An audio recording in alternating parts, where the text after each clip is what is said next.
Good morning. Standard 7 विषय गणित chapter number 3 माहितीનું નિયમન એમાંથી સ્વાધ્યાય 3.3 દાખલા નંબર 1 છે આપેલ લંબ આલેખનો ઉપયોગ કરી પ્રશ્નોના જવાબ આપો।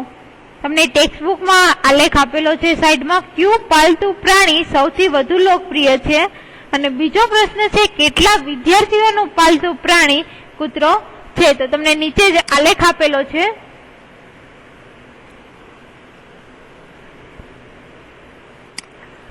આલેખમાં નીચે છે પાલતુ પ્રાણીઓ આપેલા છે કૂતરું, બિલાડો, સસલું, બકરી અને અન્ય। વિદ્યાર્થીઓની સંખ્યા આપેલી છે 2, 4, 6, 8, 10 અને 12। તો પહેલો પ્રશ્ન શું હતો કે ક્યુ પાલતુ પ્રાણી સૌથી વધુ લોકપ્રિય છે। તો 10 વિદ્યાર્થી છે એટલે વધારે વિદ્યાર્થીનું પાલતુ પ્રાણી 10 છે તો એ ક્યુ આવશે? બિલાડી। તો પહેલા પ્રશ્નમાં જવાબમાં શું આવશે? તો કે બિલાડી છે એ બધાથી વધારે લોકપ્રિય છે। બીજો પ્રશ્ન છે કેટલા વિદ્યાર્થીઓનું પાલતુ પ્રાણી કૂતરો છે। તો કૂતરો છે જોઈએ કેટલા વિદ્યાર્થીનું, તો ક્યાં આવે છે? તો કે 8 નંબરે। તો બીજા પ્રશ્નમાં કે શું જવાબ આવશે? તો કે 8 વિદ્યાર્થી છે કે જેનું પાલતુ પ્રાણી છે એ કૂતરો છે।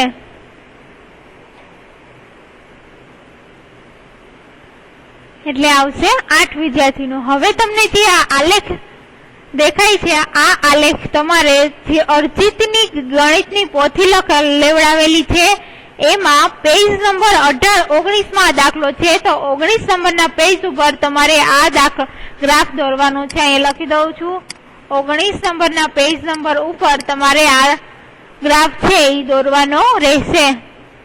હવે તમે ગ્રાફ પોથીમાં જોશો તો એમાં બીજા 2 પ્રશ્ન આપેલા છે।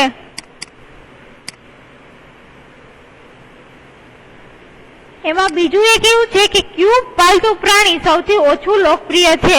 તો સૌથી ઓછું લોકપ્રિય પ્રાણી છે એમાં આવશે સસલું। શું કામે?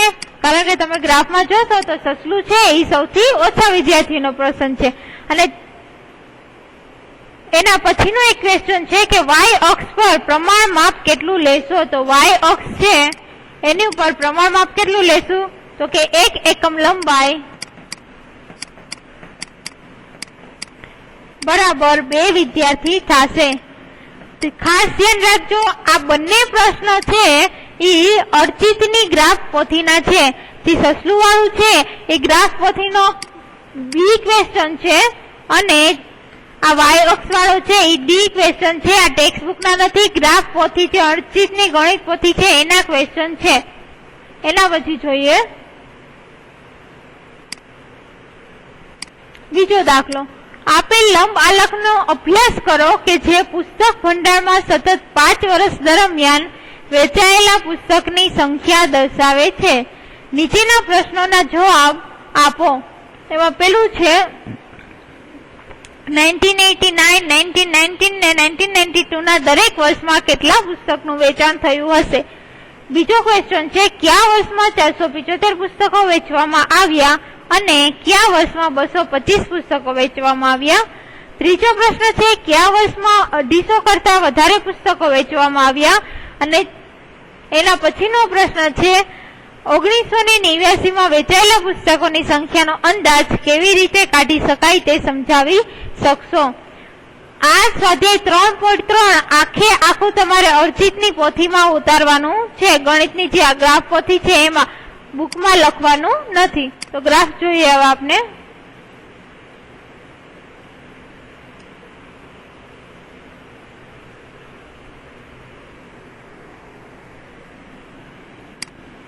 ગ્રાફમાં જુઓ તો નીચે છે એ તમને વર્ષ આપેલા છે અને આ બાજુ છે એ શું આપેલું છે? તો કે પુસ્તકોની સંખ્યા આપેલી છે। તો પહેલો પ્રશ્ન હતો કે 1989, 1990 ને 1992 માં દરેક વર્ષમાં કેટલા પુસ્તકોનું વેચાણ થયું। તો 1989 માં જોશો તો કેટલા આવશે? 180। તો કેટલા પુસ્તક? કારણ કે 200 કરતા ઓછું છે। હવે તમે જો 100 અને 200 ની વચ્ચે કેટલા ખાના છે?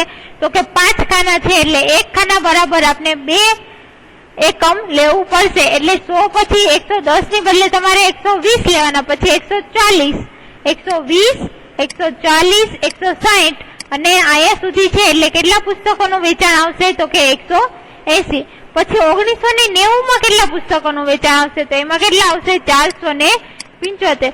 400 છે 2 એકમ લેવાની છે એટલે 410 નહીં, ડાયરેક્ટ કેટલા લેવાના? 420, પછી 440, 460, પછી 2 લઈ તો કેટલા આવે? 80 આવે. પણ 80 થી તમે જો અડધી લાઈને છે એટલે કે 1 આવશે એટલે કેટલા આવશે? 475. 1992 માં કેટલા પુસ્તકોનું વેચાણ થયું? તો 1992 માં આવશે કેટલા આવશે? 225. એવી જ રીતના 200, પછી 220 આવશે અને 20 પછી તમે અહીંયા અડધે છે એટલે કેટલા આવશે? 225. આ પહેલો પ્રશ્ન થયો. બીજો પ્રશ્ન છે કયા વર્ષમાં 475 પુસ્તકો વેચવામાં આવ્યા? તો હમણાં જ જોયું 475 પુસ્તકો છે એ કયા વર્ષમાં વેચ્યા? તો કે 1990 ના વર્ષમાં. કયા વર્ષમાં 225 પુસ્તકો વેચવામાં આવ્યા? તો હમણાં જોયું 225 પુસ્તકો કયા વર્ષમાં વેચ્યા? તો કે 1992 માં. ચોથો પ્રશ્ન છે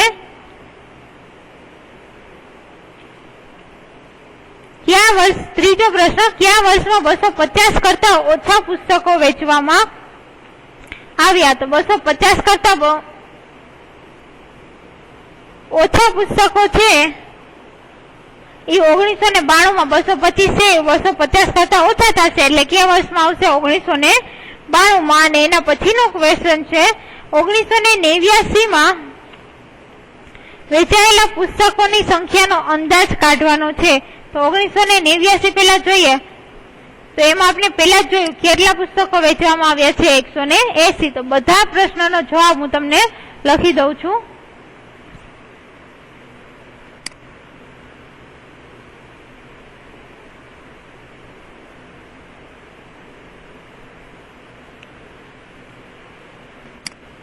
દાખલા નંબર 2 એના બધાના જવાબ લખી દઉં છું. યાદ રાખજો આ તમારે અર્ચિતની જે ગ્રાફ પોથી છે એમાં લખવાના છે. તો જે પહેલો પ્રશ્ન છે એમાં તો 1989 માં કેટલા પુસ્તકો વેચ્યા હતા? તો કે 180. 1990 માં કેટલા વેચેલા હતા? તો કે 475. અને 1992 માં તો કે 225 પુસ્તકો વેચેલા હતા. બીજો પ્રશ્ન હતો એમાં શું હતું? તો કે 475 પુસ્તકો કયા વર્ષમાં વેચ્યા હતા? તો કે 1990 માં આવશે 475 પુસ્તકો અને 1992 માં આવશે 225 પુસ્તકો. ત્રીજો પ્રશ્ન છે 250 થી ઓછા પુસ્તકો કયા વર્ષમાં હતા? તો કે કયો આવશે? 1992.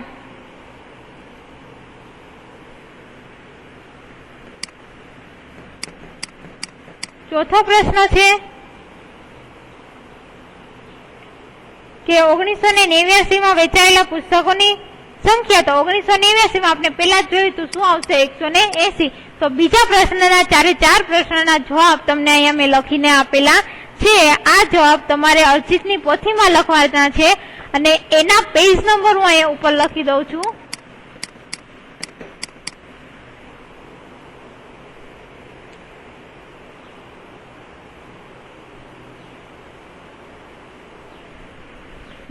અને 21 આ કોને છે? તો કે ગણિતની પોથી છે એમાં 20 અને 21 માં પેજ નંબર ઉપરનો દાખલો છે.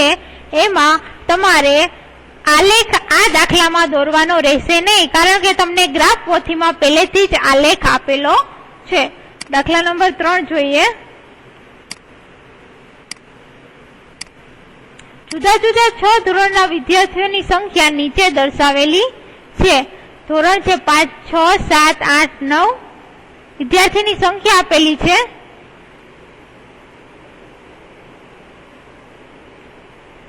આ છે હવે એમાં છે કે તમે પ્રમાણ માપ છે એ કેવી રીતે પસંદ કરશો.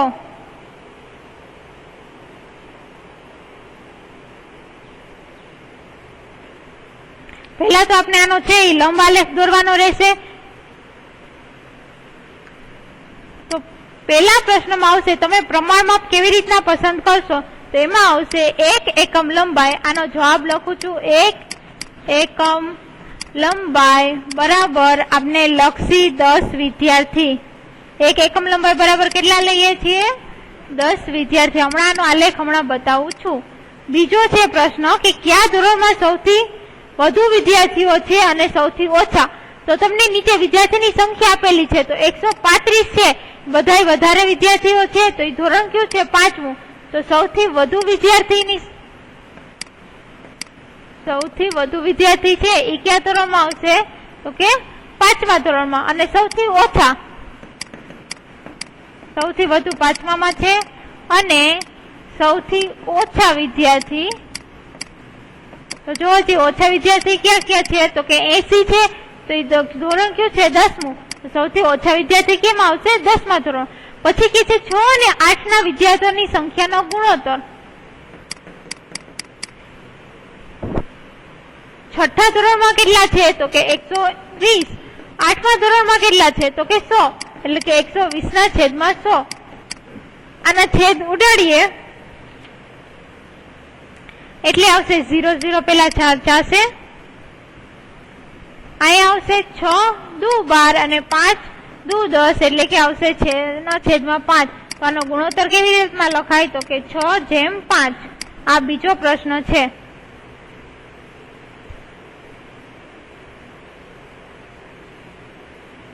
તો આ બધા પ્રશ્નો છે એ તમારે તમારી અર્ચિતની ગ્રાફ પોથીમાં લખવાના છે અને એના પેજ નંબર છે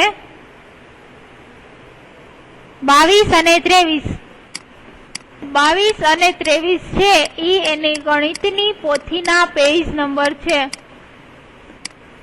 ગણિતની પોથી છે એના પેજ નંબર 22 અને 23 જોશો તો ત્રીજા નંબરનો દાખલો જોવા મળશે. હવે આપણે ચોથો દાખલો જોઈએ.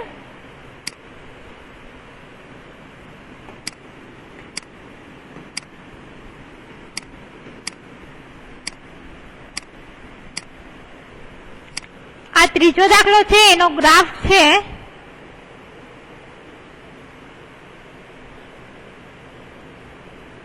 ખાસ ધ્યાન રાખજો, ત્રીજો દાખલો છે એના ગ્રાફ છે. તો પહેલા તમારે શું કરવાનું છે કે જે તમારી ગ્રાફ પોથી છે એમાં નીચે 5મું, 6ઠું, 7મું, 8મું, 9મું, 10મું આવી રીતના એક અક્ષ ઉપર ધોરણ લખી લીધા. પછી તમારે શું કરવાનું છે કે તો કે 10, 20, 30, 40, 50, 60 એવી રીતના તમારે 140 સુધી ગ્રાફમાં લખવાનું થશે. ક્યાં સુધી? 140 સુધી. પછી શું કરશું? તો કે તમે ગ્રાફમાં જોશો તો 5મું ધોરણ છે, રકમમાં જોશો તો 5મું ધોરણ ક્યાં સુધી લખેલું છે? તો કે 135 સુધી. તો પછી ગ્રાફને થોડોક વિડીયોને પાછો બેક જઈ અને ખાસ જોવાનું છે કે ગ્રાફ છે એ ક્યાં સુધી લખેલો છે. 5મું ધોરણ છે તો 135 સુધી છે. 6ઠું છે તો 120 જ્યાં સુધી આવે ત્યાં સુધી આપણે એનો સ્તંભ દોરવાનો છે. 7મું ધોરણ છે તો 95 સુધીનો કરવાનો છે. એવી રીતના બધા ધોરણના સ્તંભ છે એ આપણે કરવાના છે અને આલેખ દોરવાનો છે. જો આલેખમાં ન સમજાય તો વિડીયો ફરીથી જોઈ અને પાછો આલેખ વ્યવસ્થિત કરજો. એના પછીનો જોઈએ ચોથો દાખલો.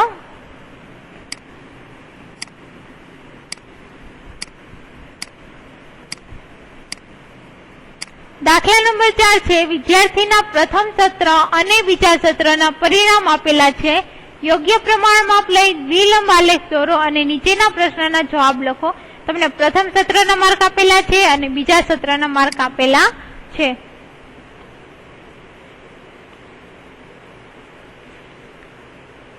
એમાં આપેલું છે પેલો કે વિદ્યાર્થીઓએ કયા વિષયના દેખાવમાં સૌથી વધુ સુધારો કર્યો. પહેલા સત્રના માર્ક અને બીજા સત્રના માર્ક ઉપરથી આપણે જવાબ આપવાના છે કે કયા વિષયના દેખાવમાં એનો સુધારો છે એ સૌથી વધારે થયો છે.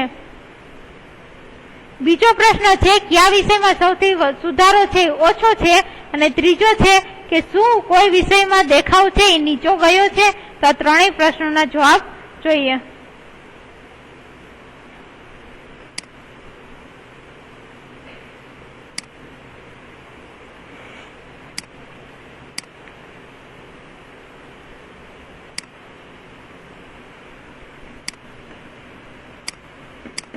દાખલા નંબર 4 એમાં પહેલો પ્રશ્ન છે કે કયા વિષયના દેખાવમાં સૌથી વધારે સુધારો થયો? તો પહેલા આપણે બધા વિષય જોવા પડશે. તો અંગ્રેજી જોઈએ. તમે ટેક્સ્ટબુક બાજુમાં રાખજો, કોષ્ટકમાં જોજો. તો અંગ્રેજી છે બીજા સત્રમાં 70 માર્ક હતા, પહેલા સત્રમાં હતા 67. તો 70 માંથી 67 બાદ કરીએ તો કેટલા આવશે? 3. તો 3 માર્કનો સુધારો થયો છે. પછી જોઈએ હિન્દીમાં. તો હિન્દીમાં બીજા સત્રમાં 65 માર્ક છે, એમાંથી પહેલા સત્રમાં 72 માર્ક આવ્યા, એટલે આવશે -7. એટલે કે હિન્દીમાં સુધારો નથી થયો, પણ એનું જે માર્ક હતા એ નીચે ગયા છે. ગણિતમાં જોઈએ બીજા સત્રમાં 95 માર્ક છે, પહેલા સત્રમાં 88 છે, એટલે કે 95 માંથી 88 બાદ કરશી તો 7 માર્ક છે, એનો સુધારો થયો છે. વિજ્ઞાન જોઈએ.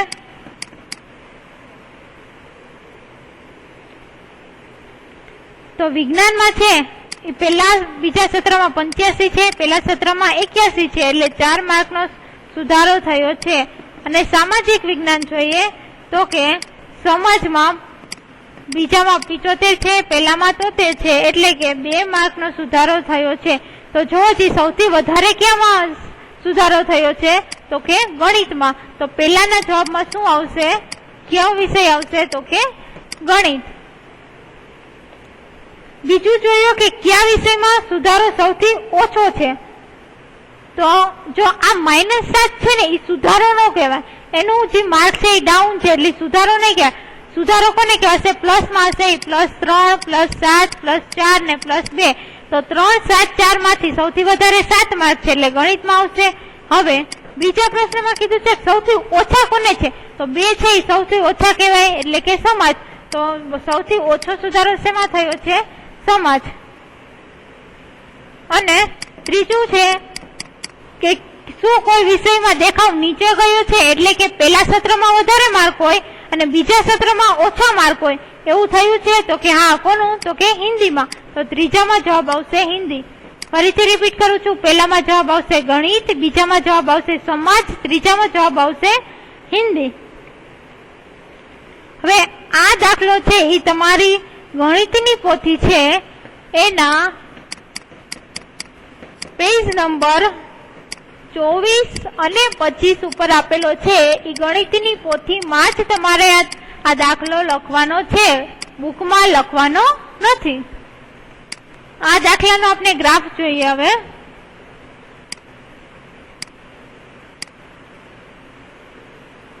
તો આમાં તમે જોઈ શકો છો કે જે વ્હાઈટ થી કરેલું છે, વ્હાઈટ સ્તંભ છે એ કયો છે? પ્રથમ સત્ર. અને જે કલર વાળો છે એ કયો છે? તો કે દ્વિતીય સત્ર આપેલું છે.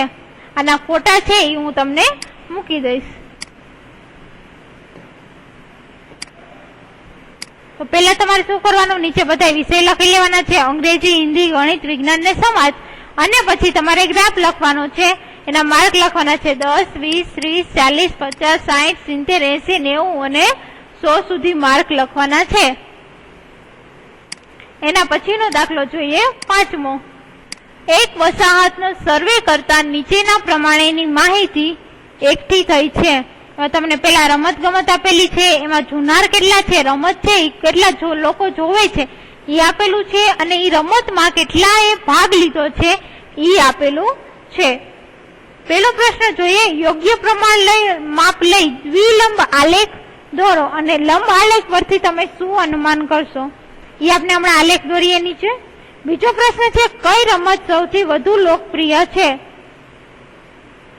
લોકપ્રિય કીધું છે એટલે કે કઈ રમતમાં વધારે લોકો જોવા માટે આવેલા છે. કઈ રમત એવી છે? તો કે ક્રિકેટની. ક્રિકેટની રમત છે, એમાં બધાથી વધારે 1240 લોકો જોવા આવેલા છે. તો જવાબ શું આવશે? ક્રિકેટ. બીજો પ્રશ્ન છે, રમત જોવી અને રમતમાં ભાગ લેવો બેમાંથી શું વધુ પસંદ છે? એક તો રમત જોવાની છે અને એક તો રમતમાં ભાગ લેવાનો છે. તો સંખ્યા જોવાની છે કે જોનારની સંખ્યા વધારે છે કે ભાગ લેનારની સંખ્યા વધારે છે. તો તમે બધી રમતમાં જોશો, cricket, basketball, swimming, hockey, athletics, બધી રમતમાં જોનારની સંખ્યા વધારે છે, ભાગ લેનારની સંખ્યા ઓછી છે. તો રમતમાં વધારે શું લોકો પસંદ કરે છે? તો કે જોવાનું છે એ વધારે પસંદ કરે છે, ભાગ લેવા કરતા જોવાનું છે એ વધારે પસંદ કરે છે. હવે બીજાનો જવાબ થઈ ગયો ક્રિકેટ, એના પછીનો જવાબ થઈ ગયો ત્રીજાનું જોવાનું વધારે પસંદ કરે છે. પેલા પ્રશ્નનો હવે જવાબ લખીએ કે યોગ્ય પ્રમાણમાં વિલંબ આલેખ દોરો.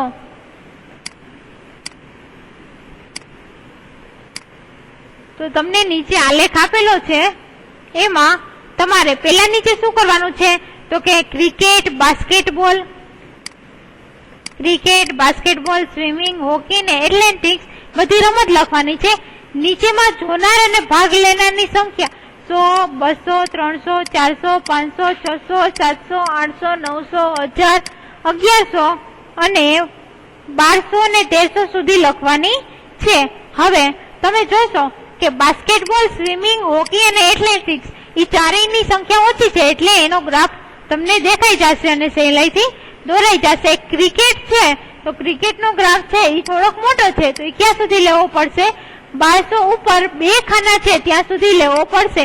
બાકીના જે ગ્રાફ છે એ તમને દેખાઈ જશે. ખાલી ક્રિકેટનો ગ્રાફ છે એ 1200 ઉપર 2 ખાના આવશે ત્યાં સુધી તમારે દોરવો પડશે. હવે આ દાખલો છે એ ગ્રાફ પોથીમાં પેજ નંબર 26 અને 27 ઉપર આપેલો છે. ગ્રાફ પોથીની પેજ નંબર કેટલી છે? 26 અને 27 ના પેજ નંબર ઉપર દાખલો આપેલો છે. તમારે પ્રશ્નના જવાબ પણ ત્યાં જ લખવાના રહેશે.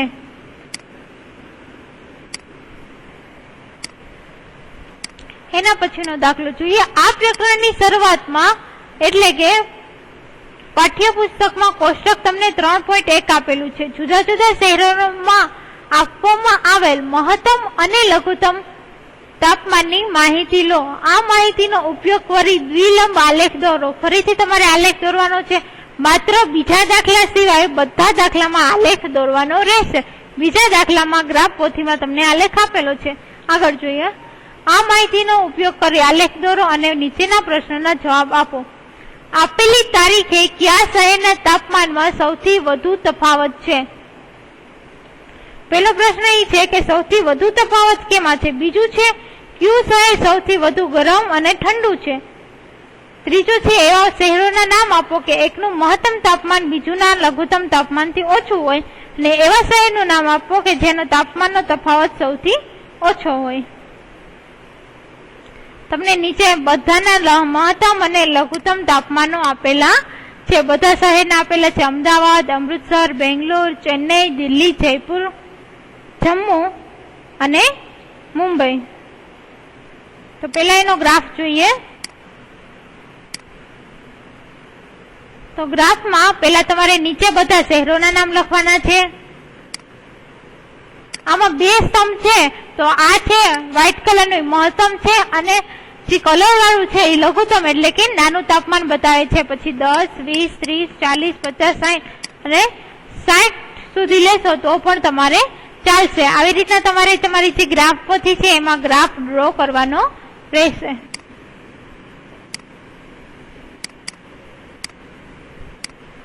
હવે આપને અહીંયા મહત્તમ અને લઘુત્તમ તાપમાનનું કોષ્ટક આપેલું છે.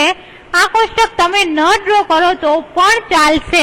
તમારી ગ્રાફ પોથીમાં જો તમારે બાજુમાં જગ્યા છે એને ડ્રો કરવું હોય તો કરજો, ન કરો તો પણ ચાલશે. તો તમને બધાને મહત્તમ અને લઘુત્તમ તાપમાનનો તફાવત અમદાવાદનો, અમૃતસર, બેંગ્લોર, ચેન્નઈ, દિલ્હી, જયપુર, જમ્મુ અને મુંબઈનો આપેલો છે. પહેલો પ્રશ્ન જોઈએ. કઈ તારીખે શહેરના તાપમાનમાં સૌથી વધુ તફાવત છે? કઈ તારીખે નહીં, કયા શહેરના તાપમાનમાં સૌથી વધારે તફાવત છે? તો જોઈએ સૌથી વધારે તફાવત કેમાં આવે છે? તો કે 15°C. તો એ શહેર કયું છે? તો કે જમ્મુ. તો પેલામાં જવાબ શું આવશે? તો કે જમ્મુ. બીજું જોઈએ. એમાં એવું છે કે કયું શહેર સૌથી વધુ ગરમ અને સૌથી ઠંડુ છે? સૌથી એક શહેર તમારે એવું લેવાનું છે કે સૌથી વધારે ગરમ હોય એટલે કે એનું તાપમાન છે એ સૌથી વધારે હોય. તો ઉપરનું કોષ્ટક જોશો તેમાં સૌથી વધારે ગરમ તાપમાન કેનું છે? જમ્મુનું.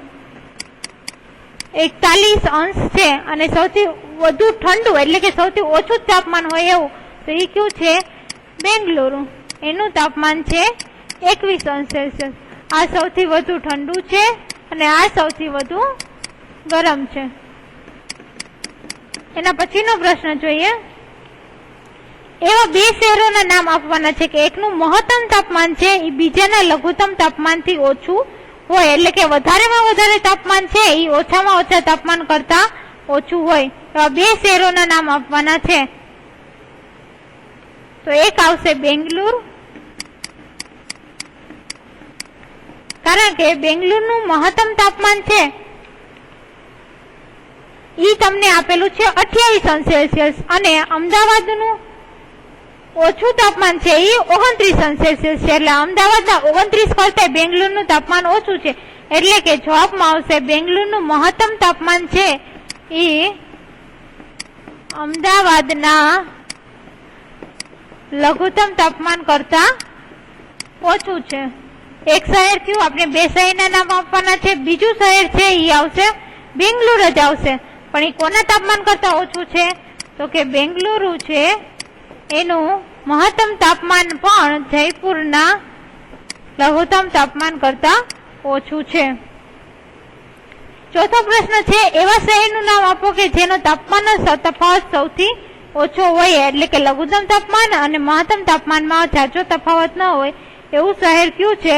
તો કે મુંબઈ. મુંબઈમાં જો મહત્તમ તાપમાન 32 છે, ઓછામાં ઓછું તાપમાન 27 છે, એટલે કે 27 અને 32 વચ્ચે ઝાઝો તફાવત નથી, એટલે કે ચોથામાં આવશે મુંબઈ.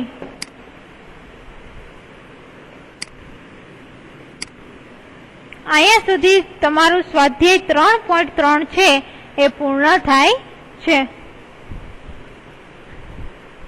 આ દાખલો છે ઈ તમારે તમારી ગણિતની જે અર્ચિત પોથી છે એમાં લખવાનો રહેશે અને એના પેજ નંબર છે 28 અને 29. તમારે આ ચેપ્ટરમાં સ્વાધ્યાય 3.3 આખું અર્ચિતની પોથીમાં ઉતારવાનું છે અને બધા ગ્રાફ દોરવાના રહેશે.